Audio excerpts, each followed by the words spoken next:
श्री गणेशाय नमः। आज हम आंवला नवमी की कथा सुनेंगे।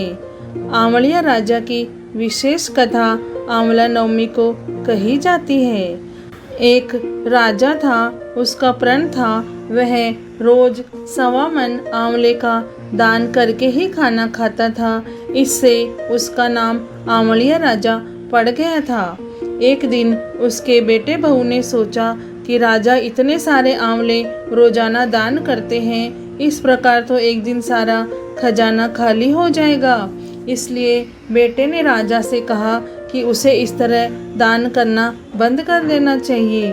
बेटे की बात सुनकर राजा को बहुत दुख हुआ और राजा रानी महल छोड़कर जंगल में जाकर बैठ गए। राजा रानी आंवला दान नहीं कर पाए और प्रण के कारण कुछ खाया नहीं। जब भूखे प्यासे 7 दिन हो गए तब भगवान ने सोचा कि यदि मैंने इसका प्रण नहीं रखा और इसका सत्य नहीं रखा तो विश्वास चला जाएगा। इसलिए भगवान ने जंगल में ही महल, राज्य और बाग बगीचे सब बना दिए और ढेरों आंवले के पेड़ लगा दिए।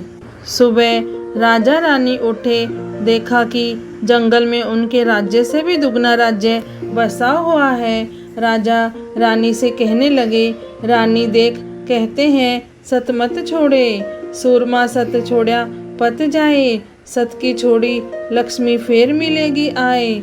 आओ नहा धोकर आंवले का दान करें और भोजन करें। राजा रानी ने आंवले का दान करके खाना खाया और खुशी खुशी जंगल में रहने लगे। उधर आंवला देवता का अपमान करने व माता पिता से बुरा व्यवहार करने के कारण बहू बेटे के बुरे दिन आ गए। राज्य दुश्मनों ने छीन लिया और दाने दाने को मोहताज हो गए और काम ढूंढते हुए अपने पिताजी के राज्य में आ पहुँचे। उनके हालात इतने बिगड़े हुए थे कि पिता ने उन्हें बिना पहचाने हुए काम पर रख लिया। बेटे बहू सोच भी नहीं सकते कि उनके माता पिता इतने बड़े राज्य के मालिक भी हो सकते हैं। सो उन्होंने भी अपने माता पिता को नहीं पहचाना। एक दिन बहू ने सास के बाल गूंथते समय उनकी पीठ पर मस्सा देखा।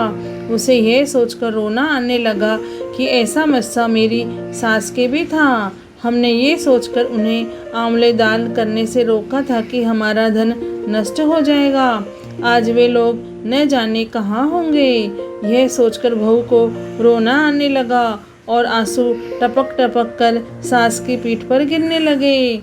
रानी ने तुरंत पलट कर देखा और पूछा, तू क्यों रो रही है?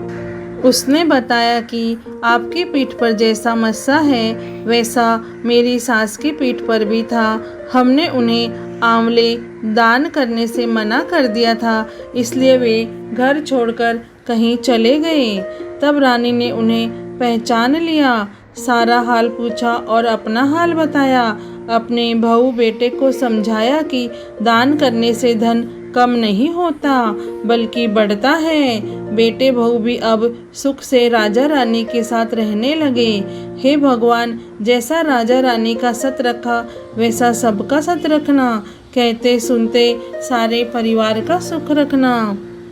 आंवला नवमी की आप सभी को बहुत बहुत बधाई। जय श्री कृष्णा, जय श्री राम।